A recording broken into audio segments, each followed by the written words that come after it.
My bank account was a joke, the kind of punchline that makes you laugh and wince at the same time.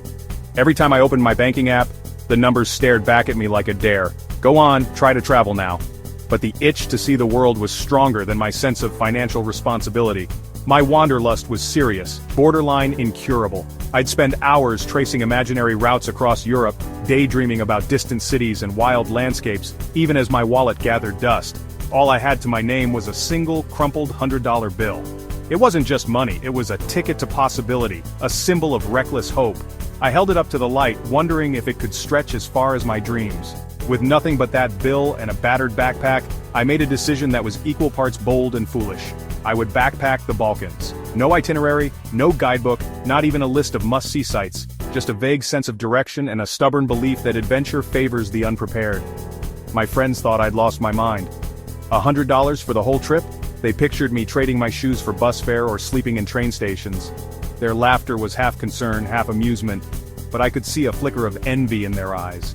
My so-called plan was simple: a one-way ticket to Albania, a backpack stuffed with the bare essentials, and a wild hope that kindness and curiosity could be my currency.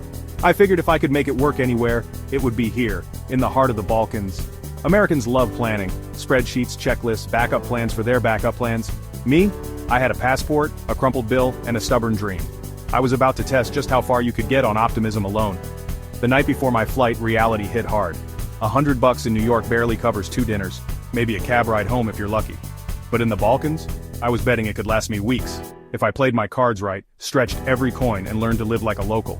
I wasn't just a tourist, I was a financial daredevil, a budget Houdini. Every step I took was a gamble, every meal a small victory. I was determined to prove that adventure isn't about how much you spend, but how far you're willing to go on faith and grit. This was more than a trip. It was a social experiment, a test of resourcefulness and resilience. I was the hungry test subject, scribbling notes in my journal, savoring every cheap meal and unexpected kindness. I packed my bag with little more than a change of clothes, a notebook, and my unjustified confidence. I'd heard legends about burek, the flaky, savory pastry that fuels Balkan travelers. I hoped it was as cheap and filling as everyone claimed, because it might be my main food group for a while. As I stepped out onto those Balkan streets, heart pounding with excitement and nerves, I was about to discover just how far audacity and a single $100 bill could take me. The adventure was real, and it was finally beginning. Tirana, Albania, a city where English is rare, and the signs are a jumble of unfamiliar letters. The air buzzes with a language I can't decipher, and every street corner feels like a puzzle. I wandered, map in hand, with no clue where I was going or how to even ask for directions. The city felt like a maze, and I was the lost mouse, hoping to stumble on some cheese, or at least my hostel. My budget screamed as I eyed taxis, so I did what any broke traveler would do. I followed the locals onto a rickety ancient bus, the kind that rattles and groans with every turn. I had no idea where it was headed, but I figured if I looked confident enough, maybe I'd end up somewhere interesting. Albania is a land of wild contrasts, where shiny Mercedes share the road with donkey carts, and you'll find a hip modern cafe right next to a crumbling concrete block. But the most striking feature? Bunkers. Thousands of them, dotting the landscape like giant concrete mushrooms, relics of a paranoid past. For a budget traveler, these bunkers are the ultimate free attraction. Some are abandoned, others have been turned into quirky museums or even cafes. Climbing inside one, I felt like I'd stumbled into a secret world, a piece of history you can touch. My first meal in Albania was bajrek, a flaky golden pastry stuffed with cheese, still warm from the oven. It cost me just 50 cents, and tasted like comfort and adventure all at once. Bajrek quickly became my go-to meal. Breakfast, lunch, dinner, bajrek was always the answer. It was cheap, filling, and available on nearly every street corner. The secret to finding the best bajrek? Follow the old men. If you see a group of them gathered outside a tiny bakery, sitting on plastic chairs and sipping coffee, you found the right spot. These places are the heart of Albanian life, where stories are swapped and time slows down. My $100 stretched further than I ever imagined. I ate well, slept well, and still had money left over. Albania was proving to be a paradise for the frugal traveler. Hostel beds were just $6 a night, cramped, sure, but clean and safe. The owner didn't speak a word of English, but he communicated with warm smiles and, of course, more bajrek. Hospitality here was a language of its own. Locals were endlessly curious about the lone, broke American wandering their streets. They'd ask questions in rapid Albanian, laugh at my attempts to reply, and sometimes just invite me to join their table. Albania was weird, wonderful, and incredibly kind to my wallet. Every day brought a new surprise, a new story, and another reason to fall in love with this overlooked corner of Europe. I was winning the budget game, one flaky pastry at a time. Each bite was a small victory, proof that adventure doesn't have to be expensive. The country's hospitality was my first real taste of the Balkans. A place where strangers become friends over coffee and bread, and generosity is a way of life. I realized that here, adventure and survival were the same thing. Every day was a challenge, but also a reward. Albania was teaching me how to travel with open eyes and an open heart. My journey had only just begun, and already I was hooked. Next stop, North Macedonia, with a full stomach, a lighter wallet, and a head full of stories. Skopje, North Macedonia, where statues outnumber people, and every corner feels like a history lesson come to life. It's a city that wears its past on its sleeve, but with a flair that's almost theatrical. The city center is a mashup of Vegas and ancient Rome with epic monuments everywhere. Marble warriors, poets, and politicians stand guard over bustling squares, while fountains erupt in choreographed displays. It's a place where the surreal becomes normal, and you half expect to see a centurion ordering an espresso. My budget was shrinking, so I became a connoisseur of cheap Balkan pastries. Byrek, Jabanica, whatever kept me going. Each flaky bite was a small victory, a reminder that you don't need much to feel satisfied. The bakeries here are humble, but the flavors are anything but. Green markets save me, fresh veggies and cheese for $1 or $2. Wandering through stalls, bursting with color, I'd fill my bag with tomatoes, cucumbers, and salty local cheese. The vendors always had a smile, and sometimes they'd slip in an extra pepper or two, just because. My splurge, a lakeside coffee at Lake Ohrid, nursing it for hours like royalty. The water shimmered, the mountains loomed, and for the price of a single cup, I had a front row seat to one of the Balkans' most beautiful views. It felt like time itself paused to take a breath. Here, time slowed down. Cafes were full all day, people sipped coffee for hours, no one rushed, and conversations drifted lazily from table to table. It was a world away from the frantic pace I was used to. Back home, coffee is fuel. Here, it's the main event. The ritual of brewing, pouring, and savoring each sip is almost sacred. It's not about caffeine, it's about connection, about being present. I learned to slow down, to savor the moment, even if it was just $1 coffee. I watched the world go by, letting the city's rhythm wash over me. It was a lesson in patience, in finding joy in the ordinary. My funds were low, but my appreciation for the simple things was growing. A picnic of bread and cheese in a city park felt like a feast. I realized that happiness wasn't about having more, but about noticing what you already have. Skopje was over the top, but the real magic was in the slow pace and the people. Locals welcomed me with warmth, sharing stories and laughter, making me feel at home in a place that was so different from my own. I was broke, but I was learning to live richer. Each day brought new lessons in gratitude, in resilience, in finding beauty in the unexpected. The Balkans were teaching me to enjoy the ride, not just the destination. Every bus ride, every market stroll, every shared coffee was a story in itself. My adventure and my budget rolled on. Next stop, Serbia. I was ready for whatever came next, with a full heart and an emptier wallet, but a richer spirit. Serbia.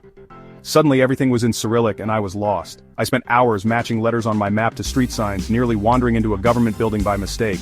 Belgrade buzzes with energy, gritty, creative, alive. Nightlife? Not for my budget.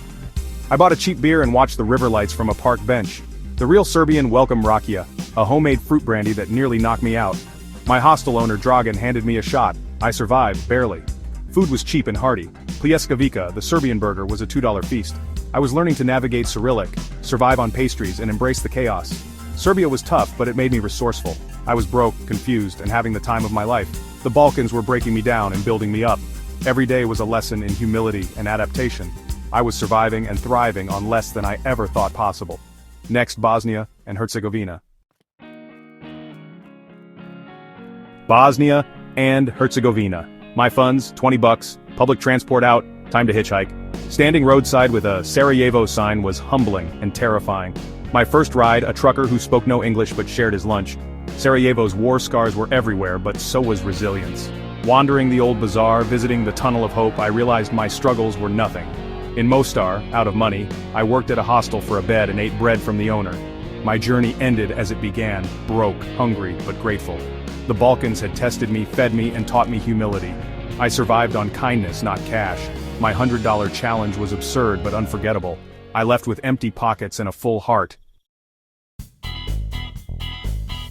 Accommodation on a shoestring? Enter couch surfing. It's free but a gamble. You might get a kind host or a DJ who practices until 4 a.m. My first host, a student in Skopje. My bed, a thin mattress on the living room floor surrounded by roommates and video games. It was chaotic, but I was welcomed like family. In Belgrade, I slept next to turntables and relentless techno. Torture, but free. Sometimes I stayed with families who fed me home-cooked meals, or artists who showed me hidden city gems. Each stay was a window into real life, far richer than any hotel. Couchsurfing isn't for the faint of heart. You need flexibility and a sense of humor. But it transformed my trip from a cheap holiday into genuine connection. Free beds came with stories, not just savings. I learned that the best travel memories are made on sofas and floors.